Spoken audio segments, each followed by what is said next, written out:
Hola, perfecto. Bueno, muchas gracias.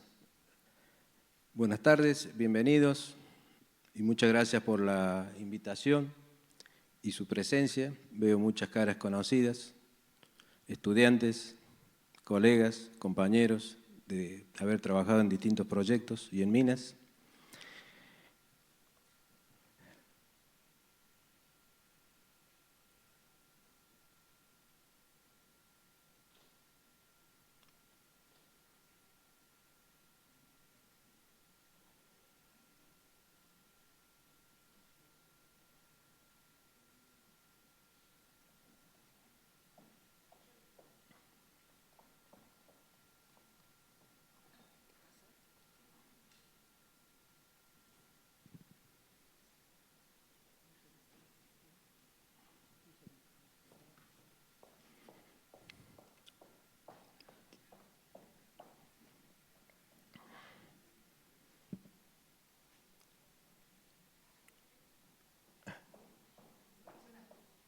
Ah, perfecto.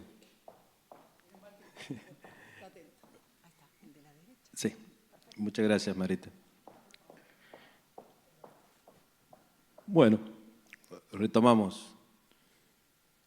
Es un honor estar aquí para hablar sobre un tema de gran relevancia en la industria minera, como es la geotecnia aplicada en minas a cielo abierto. Bajo la lumbrera 2005, ese es el pit. Estamos hablando de un pit en su eje principal de 2,5 kilómetros y una profundidad de 550 metros aproximadamente.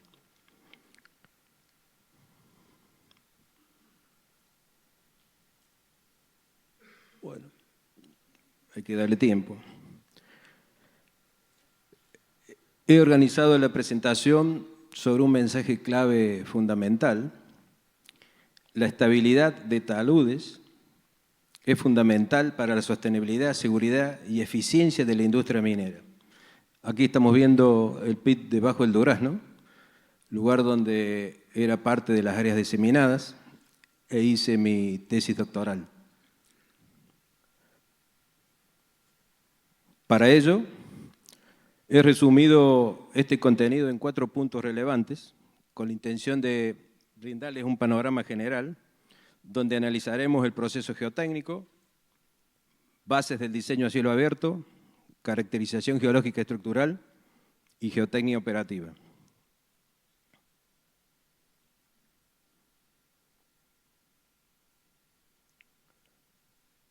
Allí estamos apreciando una imagen digital de terreno, un DTM, específicamente es debajo de la lumbrera. Ahora, una explotación a cielo abierto es una excavación superficial cuyo objetivo es la extracción de mineral, y para alcanzar este mineral usualmente es necesario excavar grandes cantidades de material estéril. La pregunta es cómo llegamos a un negocio minero desde la exploración. Teníamos un bajo con alteraciones, un target con una exploración básica, se identificaron targets geológicos. Luego la exploración intermedia permite determinar en profundidad un cuerpo mineralizado, y con la exploración avanzada ya comenzamos a delinear ese cuerpo y continuidad del cuerpo mineralizado. La única metodología que nos permite eso es la perforación. Y en este caso estoy hablando de la perforación diamantina por la información geológica que nos entrega y la calidad de muestra que nos entrega desde el punto de vista de la teoría de Piaget, los dos principios, principio de integridad y principio de equiprobabilidad. Estoy hablando de una muestra representativa. Entonces, necesitamos delinear, definir el cuerpo mineralizado, necesitamos perforar.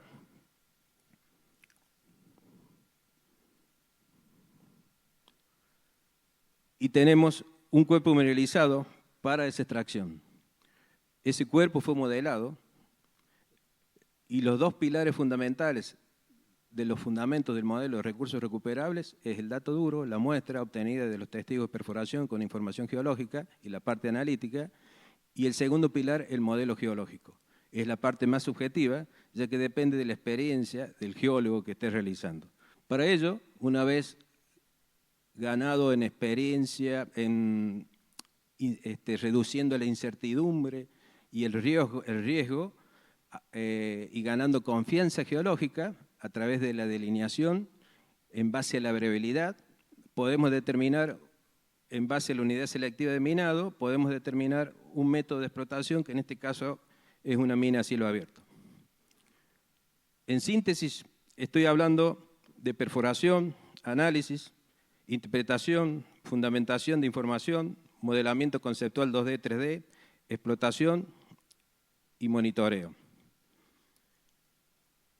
Es muy importante este modelamiento conceptual 2D, porque el modelamiento conceptual comienza en el concepto 2D desde el mapeo de superficie y luego en secciones transversales, y se va armando el rompecabezas para construir un modelo 3D robusto, coherente, simple, práctico para los fines del negocio minero. El proceso geotécnico, con información base, parte de la geotecnia de diseño y el análisis de diseño como parte de la geotecnia operativa.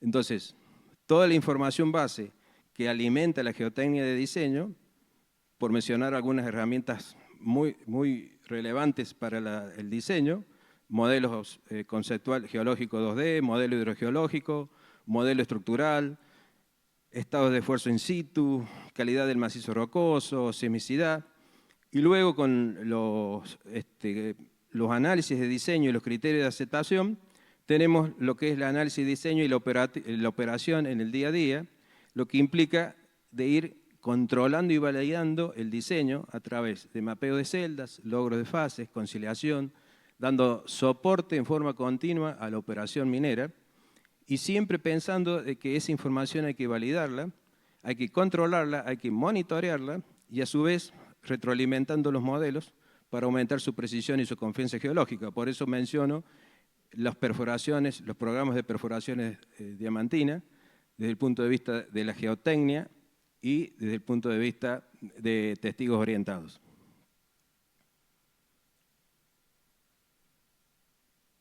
Un concepto relevante desde el punto de vista de la evaluación geotécnica de la estabilidad de taludes para minas a cielo abierto.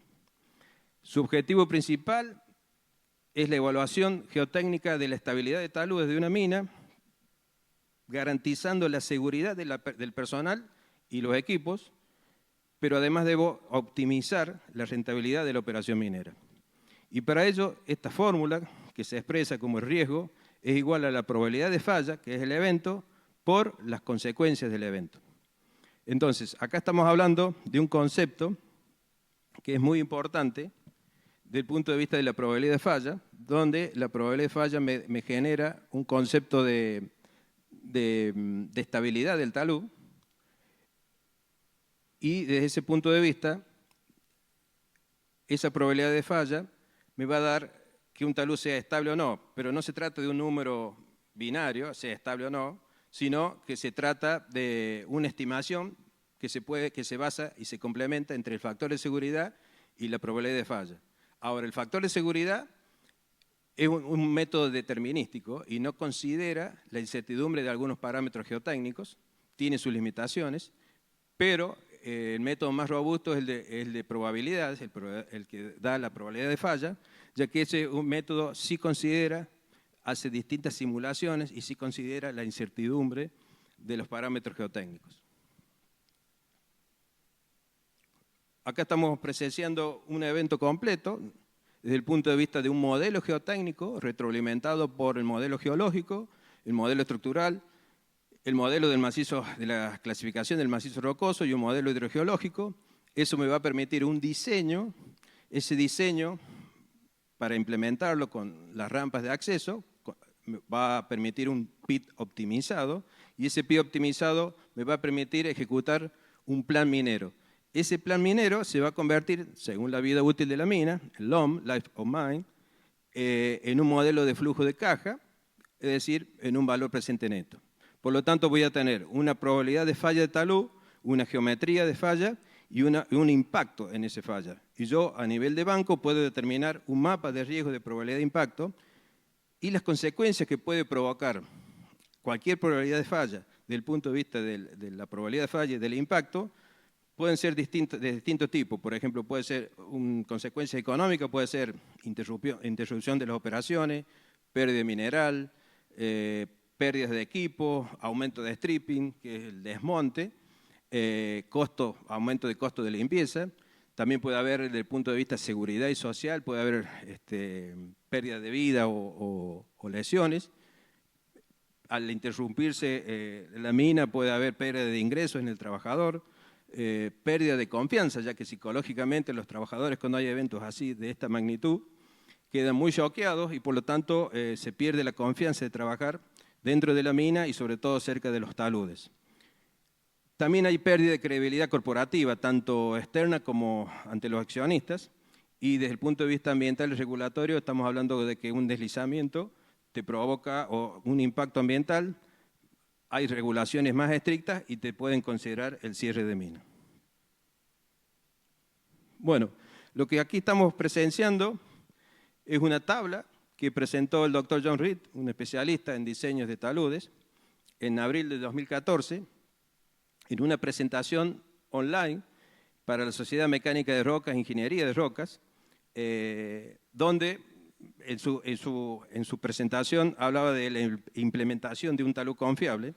Y en esencia esa tabla lo que dice es, tengo distintos niveles de proyectos, desde el punto de vista de una exploración avanzada, así tengo una exploración, un estudio conceptual, prefactibilidad, factibilidad, diseño y construcción y la operación, y él, en base a esas etapas de proyectos, le agregó en la parte inferior los niveles geotécnicos de situación, y específicamente lo que está diciendo es que a medida que vamos entrando al negocio propiamente dicho en la explotación, está reduciendo el riesgo y la incertidumbre, está ganando la confianza geológica y geotécnica y por lo tanto se crea valor desde el punto de vista del negocio minero.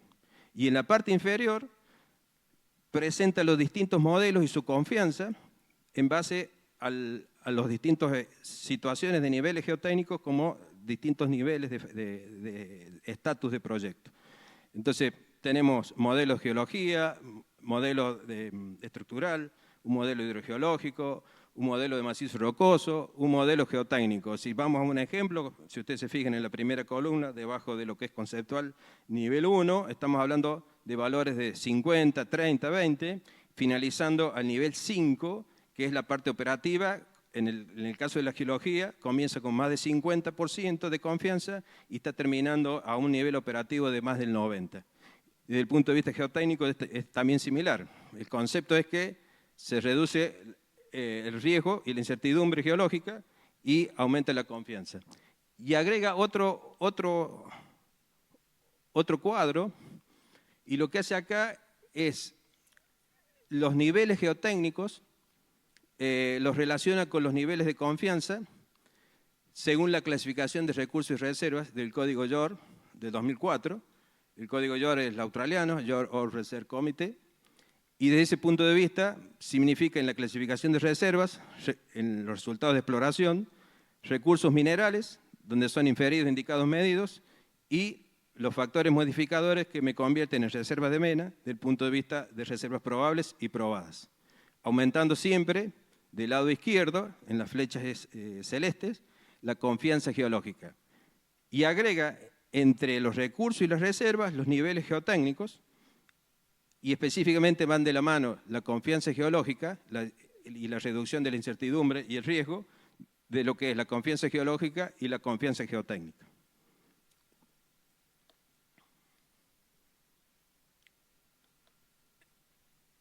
Este gráfico me está describiendo un modelo de riesgo geotécnico. Mencioné esa fórmula de lo que era el riesgo por la probabilidad de falla por las consecuencias.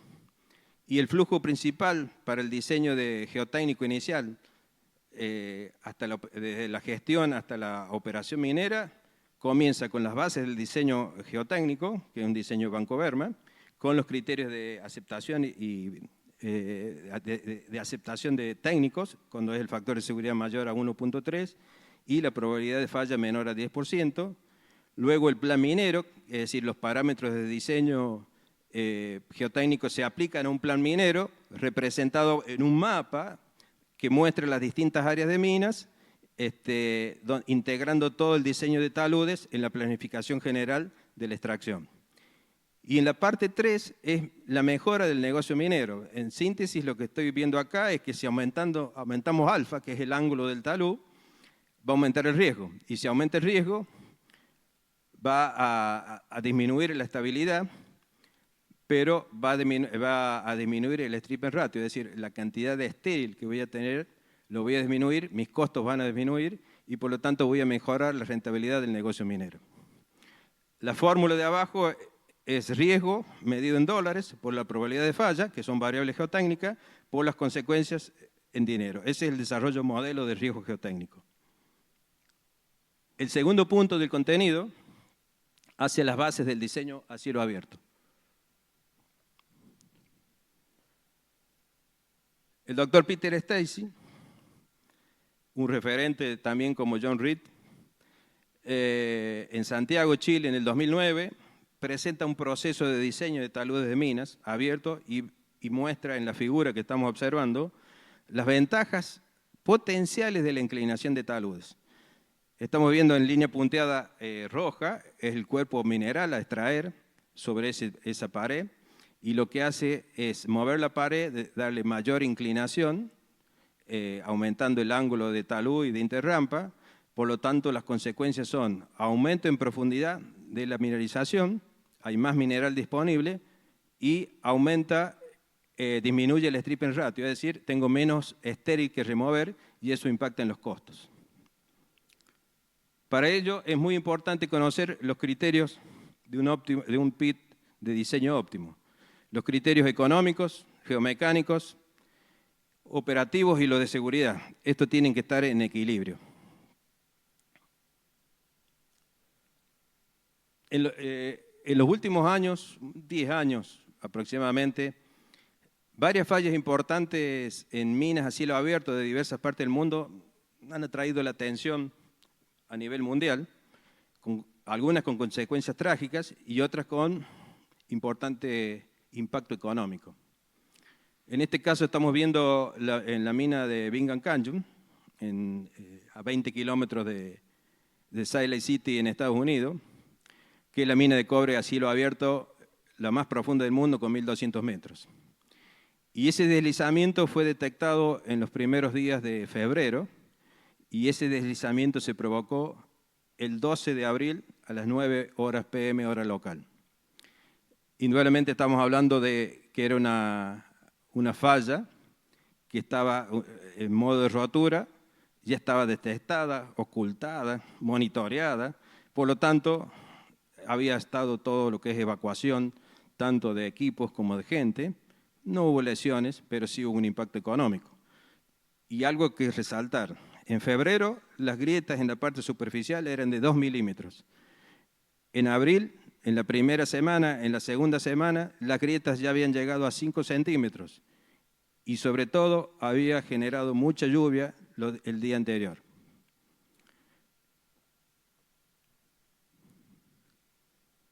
Algo que quiero recordar, a pesar de ver semejante deslizamiento que no tiene vidas humanas involucradas, no todas las veces es así, la mayoría de las veces es así. Sin embargo, generalmente son las fallas a escala de banco y los desprendimientos de rocas lo que causan la mayoría de las muertes y lesiones. A tener en cuenta esto, ¿no?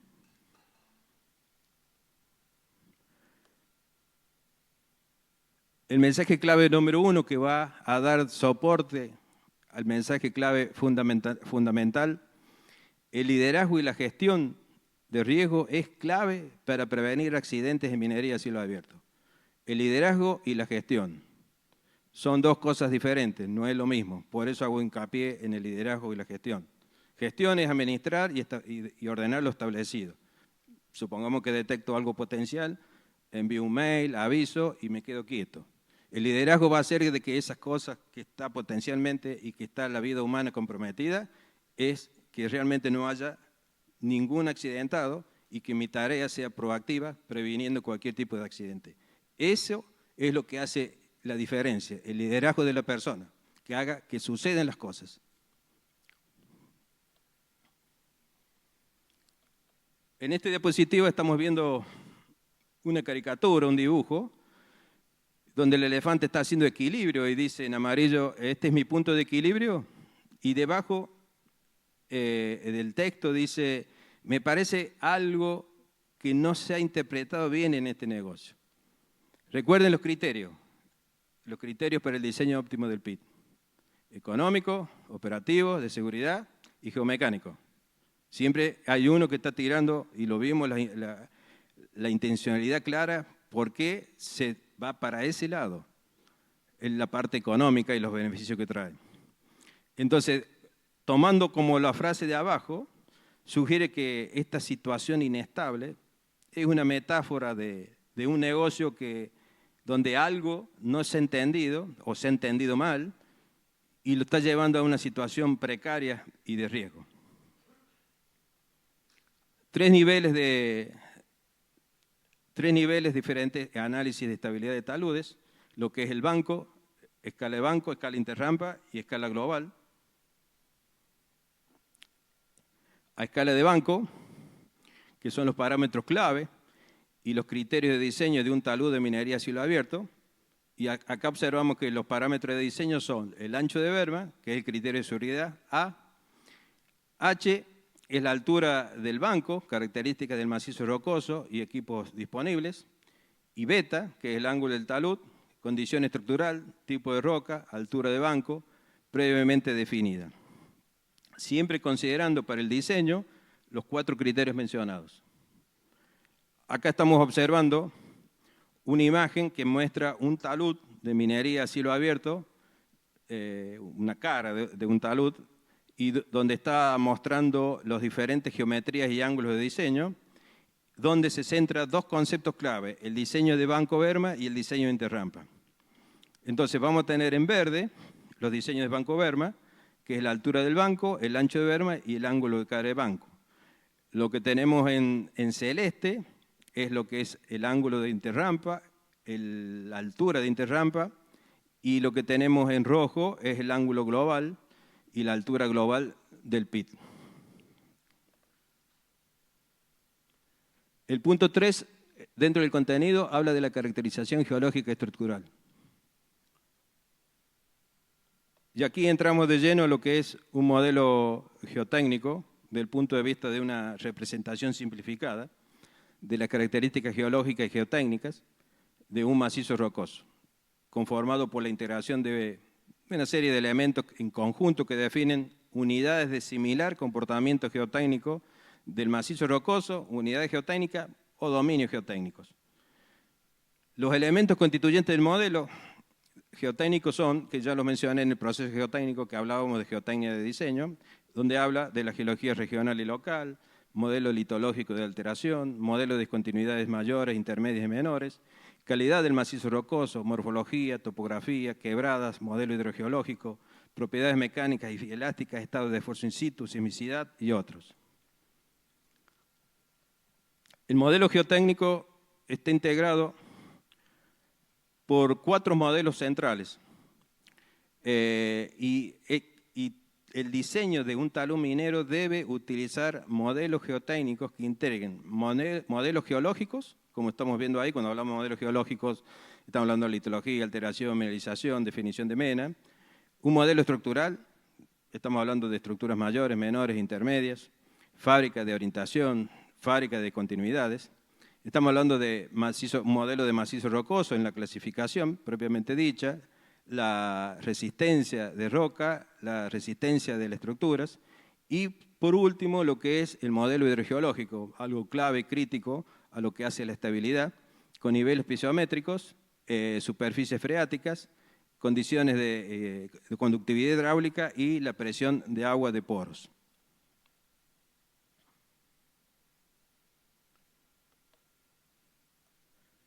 El mensaje clave número 2. El diseño de un talud minero debe utilizar modelos geotécnicos que integren un modelo geológico, estructural, conceptual e hidrogeológico.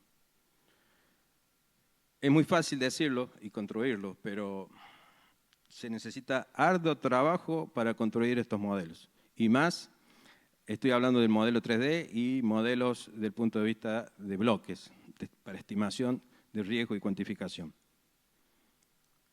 Acá estamos observando un modelo 3D de literología y alteración, son específicamente de bajo el durazno. Entonces, la confiabilidad de estos modelos que ofrecen una representación completa, y recuerden que dije modelos 2D, 3D, comienza de la superficie, el mapeo de superficie y las secciones transversales, necesita una validación rigurosa de sus parámetros. Acá estamos viendo las distintas estructuras, modelos de discontinuidades mayores, la superficie de falla en mina bajo la lumbrera, donde la caracterización estructural analiza las fallas y todo tipo de estructuras, grandes, medianas y pequeñas, que influyen en la operación minera. Esto se está retroalimentando. Ustedes piensen que esto fue construido primero con perforaciones, es decir, estamos hablando de una etapa conceptual, prefactibilidad, factibilidad, y se construyó este modelo de estructuras, pero después hay que validarlo. Y se valida todos los días a través del mapeo de celdas de bancos para ir corrigiendo y haciendo que la falla por dónde tiene que pasar realmente. A veces, en una información espaciada de unos 25 o 50 metros, entonces en realidad estamos ajustando el modelo y validando por dónde tiene que pasar la estructura principalmente. De esa forma, se utiliza un análisis estereográfico para estudiar la orientación y variabilidad de las estructuras dentro del dominio y así de esta forma determinar los dominios geotécnicos, tanto mayores como menores. Esto se hace previamente, antes de ser una operación, ¿no? Esto se hace a nivel prefactibilidad, factibilidad, cuando veíamos que la confianza geotécnica iba aumentando del nivel 1 al nivel 5, del conceptual hacia la operación. Aquí estamos presenciando una imagen satelital con las estructuras bajo la lumbrera. Estamos viendo la parte suroeste, que es la zona de dominio STIP. La parte intermedia es la zona de cruzamientos de estructuras principales con el dominio de falla de yeso y el dominio Colorado Sur. Y la parte noreste, todo lo que es dominio ROM. Específicamente, el modelo estructural está atado a una génesis de intrusión multipulso por vaciamiento de cámara magmática. Entonces, este gráfico está resumiendo la metodología para el diseño de taludes, los distintos dominios geotécnicos y enfocándose en la estabilidad geomecánica. Es decir, después de hacer todos los análisis, las perforaciones y de definir las distintas fallas estructurales, principales, medianas y pequeñas, vamos a los distintos DIP de estructuras mayores, menores e intermedias, y en base a eso empezamos a identificar el método de fallamiento. Entonces, en función de eso, ese método, vemos que está dividido el PIT en varias zonas, donde vemos los métodos de rotura de los distintos tipos de fallas, falla de cuña, que es donde mencioné que estaba las fallas de cruzamiento de estructuras, la falla plana, falla de volcamiento y la falla circular. Siempre pensando en términos de deslizamiento o falla potencial a nivel de ángulo y altura y ángulo máximo de interrampa y lo que hace a la geometría del banco y el diseño global, ¿no? De los tres escalas que mencioné que trabajan en el PIT, escala global, de interrampa y banco. Y llegamos al mensaje número 3. La confiabilidad y la robustez de los modelos 2D, 3D que ofrecen una representación completa dependen de la validación rigurosa de sus datos. La confiabilidad y robustez de los modelos 2D, 3D que ofrecen una representación completa depende de la validación rigurosa de sus datos. Y diría yo, porque cuando uno construye un modelo de bloques de GCI, RQD, cuando modelan se manejan con bases de datos. Entonces, no solamente los datos a nivel modelo, sino también a nivel de base de datos. Y se hace hincapié porque lo que se maneja en la interpolación son códigos numéricos, son números. Y eso tiene que representar lo que realmente se logueó, se describió, se cuantificó. Necesitamos representar los datos que realmente estaban y a veces en las bases de datos se generan errores. Por lo tanto, necesito validar la base de datos, mínimo un 10% en cada estimación previa. Pero cuando observo algunas observaciones y errores, que son muy comunes, yo tengo que utilizar los principios básicos que utiliza cualquier persona competente. Materialidad, transparencia y competencia. Entonces hablo de, hubo muchos errores, se corrigieron todos, mucho, todo, poco, algunos. Eso no es transparencia, no es relevante, necesito hablar específicamente de, en porcentaje cuantitativo, cuáles fueron los errores y cómo se corrigieron. Y qué impacto tuvo. El otro punto importante para la correlación, la caracterización geológica y estructural, es la topografía y geomorfología. Y aquí el mensaje principal es que el análisis detallado del terreno es crucial. Para ello se deben considerar los puntos de topografía detallada según el proyecto que voy a encarar. Eso depende de la unidad selectiva de minado. No es lo mismo una mina a cielo abierto que una mina betiforme que puede empezar con un pi pequeño y después subterránea.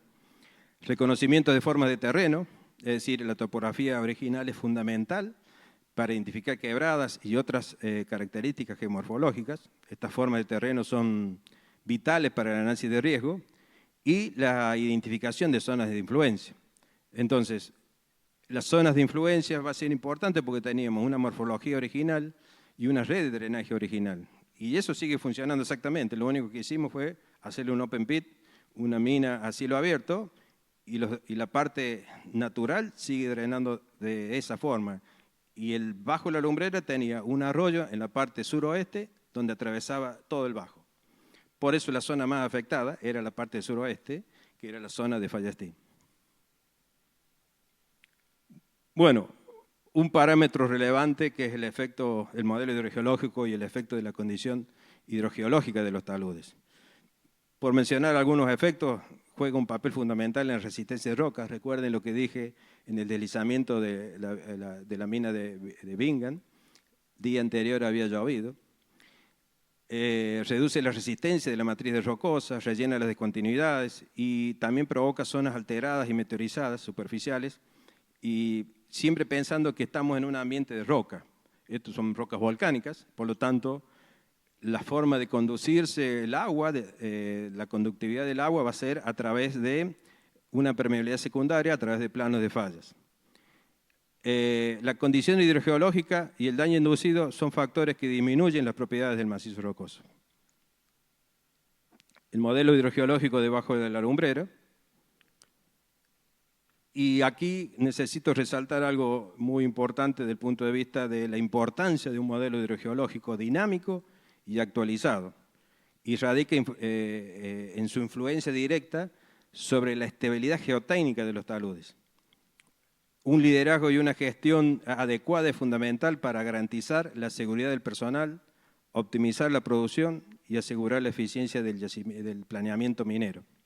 Entonces, este modelo hidrogeológico es fundamental para el proceso de diseño de taludes, ya que el agua subterránea es el único elemento del modelo que puede ser modificada artificialmente, desde el punto de vista que puede haber lluvias. Entonces, no es lo mismo diseñar un plan en una zona árida, como bajo la lumbrera, que yo había 100 milímetros, a diseñar un pit desde el punto de vista del impacto del agua en Panamá, que están arriba de los 3.000 milímetros al año. Acá estamos viendo los pozos, los dominios hidrogeológicos debajo de la alumbrera, y esto tenía mucha relevancia del punto de vista de la estabilidad del taludes. Estos dominios hidrogeológicos, como dije, se mueven por estructuras, por diques tardíos, que son postminerales frescos, y por lo tanto el agua está concentrada según los planos de falla como barreras naturales. ¿Por qué? Porque dentro de los planos de playa después siguen los fluidos hidrotermales circulando, y eso implica un relleno de un material que puede ser arcilla, carbonato, cuarzo, yeso, y también del punto de vista de la depresurización se tenía que cumplir con ciertos objetivos. Los objetivos principales, porque así estaba condicionado la estabilidad de los taludes, es que la depresurización esté 150 metros detrás detrás de la pared final y 2 doble blancos en profundidades. Los bancos eran de 17 metros, estamos hablando de 34 metros de profundidad en el fondo. La idea es también tener, a pesar de tener toda esa depresurización y el agua alejada de las paredes, es importante pensar que como actúa como barreras naturales, muchas veces el agua se infiltra y queda detrás del plano de falla. Entonces eso parece muy normal, pero puede estar aumentando la presión de poros. Por lo tanto hay que hacer drenes horizontales positivos para ver qué pasa detrás del plano de falla. La zona roja, que es la zona de Steve, que es por ahí donde ingresaba el arroyo Lumbrera, esa zona era la que tenía mayor permeabilidad. ¿Por qué? Porque el agua se había infiltrado y había disuelto todo el yeso que estaba provocado en la andesita y en el pórfido. Eso significaba de que hay un stower muy fuerte de yeso, anteriormente era anhidrita, el sulfato de calcio deshidratado, y después cuando se hidrata termina siendo un sulfato de calcio hidratado. A pH menores a 8 se disuelve y ese stower, a través de un fuerte vetilleo, se disolvía y se generaba una disgregación de la roca que es denominada zona de Ravel o zona de ripio de roca. Por lo tanto, que hacía muy permeable. Ahí teníamos pozos de 50 litros por segundo. En la zona de yeso y el dique tardío estaba en unos 20 litros por segundo. Y en la zona ROM, al noroeste, estaban en 20, 30 litros por segundo. Unos 90 litros por segundo sacaban entre todos los pozos. Y recuerden que el PIT es como un tablero de ajedrez y las fases actúan por años. Entonces, cada fase que está bajando, la fase 1, que es mi primer año de explotación, estoy bajando con la fase 2 y con la fase 3.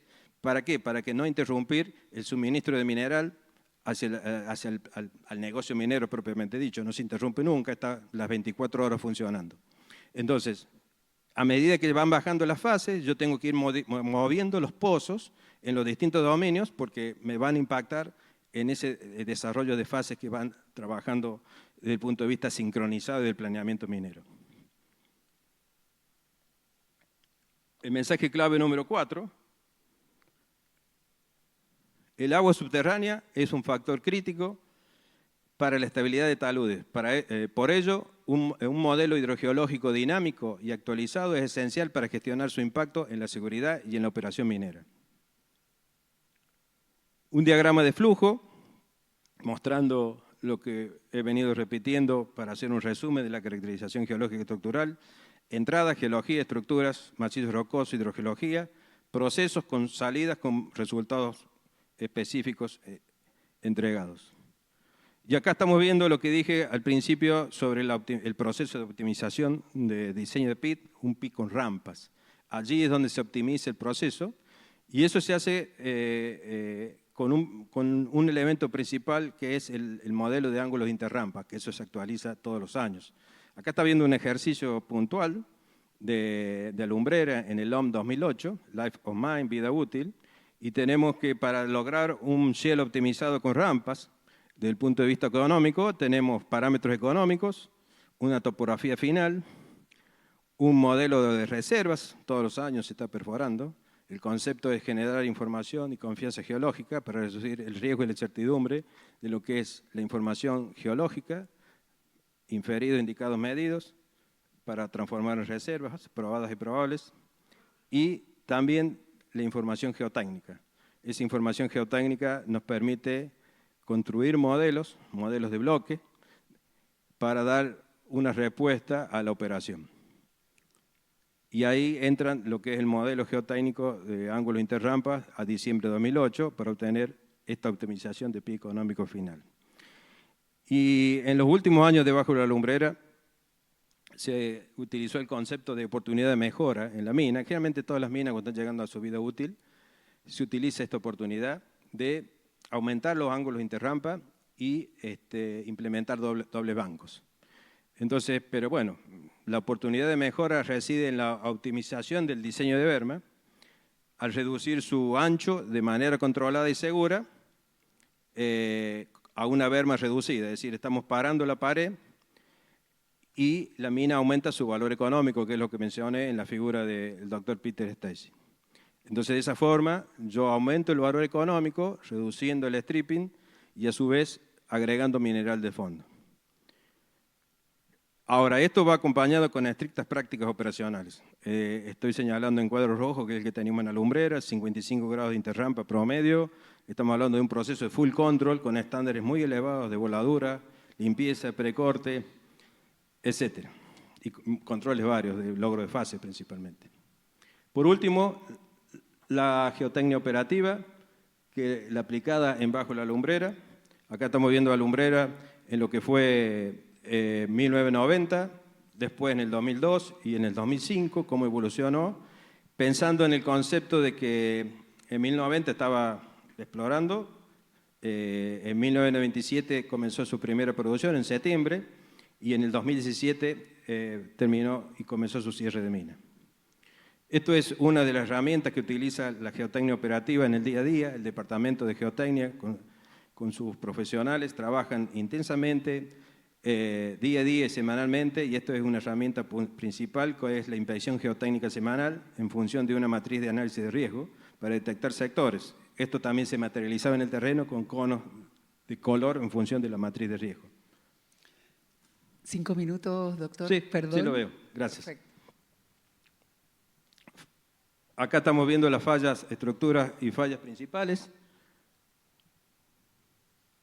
Esto es, como dije, el aumento de ángulos interrampas y doble banco nos exigió tener un modelo de bloques 20 por 20 por la altura del banco de la construcción de GCI RQD, siempre con los soportes de auditores externos, ya que el proceso es muy crítico.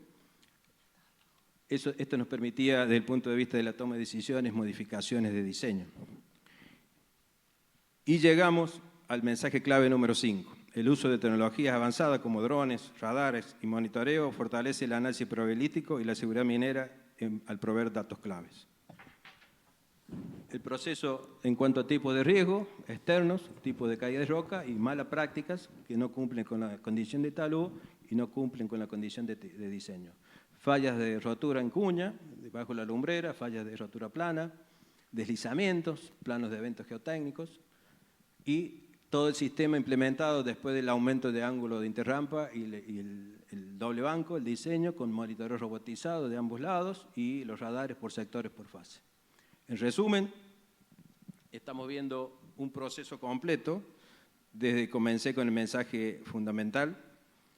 Desde el punto de vista de ese fundamental tenemos que la estabilidad de talud desde la industria minera a cielo abierto y el punto 1, liderazgo y gestión en los riesgos, diseño integrado usando todo lo que es los modelos geotécnicos, combinando datos geológicos, estructurales, conceptuales, hidrogeológicos para tener una visión completa, una validación de los modelos 3D, el impacto del agua subterránea, que es muy importante, desde el punto de vista de tener un modelo hidrogeológico dinámico y actualizado, el uso de la tecnología, como drones, radares, monitoreo, que me van a proporcionar datos clave para fortalecer el análisis probabilístico y la seguridad general. Todo esto hace que la estabilidad de taludes es fundamental para la sostenibilidad, seguridad y eficiencia en la industria minera.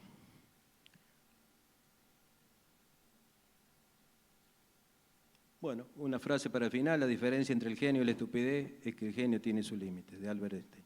Muchas gracias.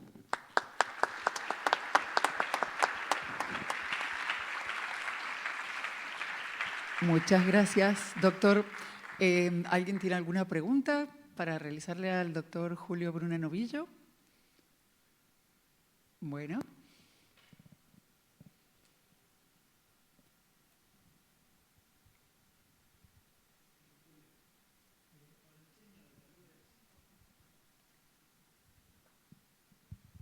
Sí, para el diseño de taludes basado en probabilidad de falla, ¿existe alguna normativa nacional o internacional que defina criterios de aceptabilidad y que utilice la industria hoy en día? No, generalmente están las guías de diseño que presentó Peter Stacy y John Reed, que ellos sacaron ese tema. Inclusive hace 10 años atrás se trabajaba con modelos 2D, casi no existía el modelo 3D y menos ni qué pensar en modelos de bloques sobre estas variables, ¿no? Entonces, yo creo que la información, la evolución, los riesgos, la seguridad, con el uso de la tecnología y el entendimiento geológico, permitió de avanzar y evolucionar con respecto a esto. Entonces, creo que hay que tomar como guía ese manual de guía de buenas prácticas que está publicado y está a acceso al público, pero yo creo que más allá de eso, los modelos se retroalimentan de variables que han sido medidas. Entonces, el entendimiento geológico de todo lo que es el depósito es fundamental. Yo conociendo la geología, tuve la oportunidad de construir el modelo geológico de Alumbrera, solucionaba todos los problemas. Es más, cuando me pidieron algunas variables de identificación de riesgo en las bases del modelo, para lo que era Cobre Panamá, en Panamá, y lo presenté en el 2014 en el Congreso de Geología que se hizo acá, ahí están los riesgos identificados. Es decir, vos con la geología podés identificar impactos hacia aguas abajo en el proceso propiamente dicho. Entonces, en el proceso de retroalimentación y de aumento de ángulo de interrampa, había ángulos más exigentes, pero los modelamientos y los variables te decían de que podían asegurarte unos 10 metros de lo que pasaba ahí. Pero si vos conocés la geología, vas a decir, no, pero 15 metros pasa otra falla, que no está en el pit, pero está en paralelo al plano de falla, al borde del pit. Entonces, esa es la decisión de entendimiento de la geología, porque los modelos están retroalimentados con parámetros que han sido medidos. Entonces tenés que ver el contexto donde vos vas a aumentar. Entonces yo podía haber aumentado, digo yo porque era responsable de geotecnia, haber aumentado más ángulos de interrampa, pero digo no, acá hay geología de por medio y hay controles que no está viendo el modelamiento. Entonces, desde ese punto de vista te puedo decir, tomá la guía de buenas prácticas del manual de John Reed y de Peter Stacy y siempre pensando que conociendo la geología del depósito, pero bien, vas a tener soluciones y tener una mejor toma de decisiones.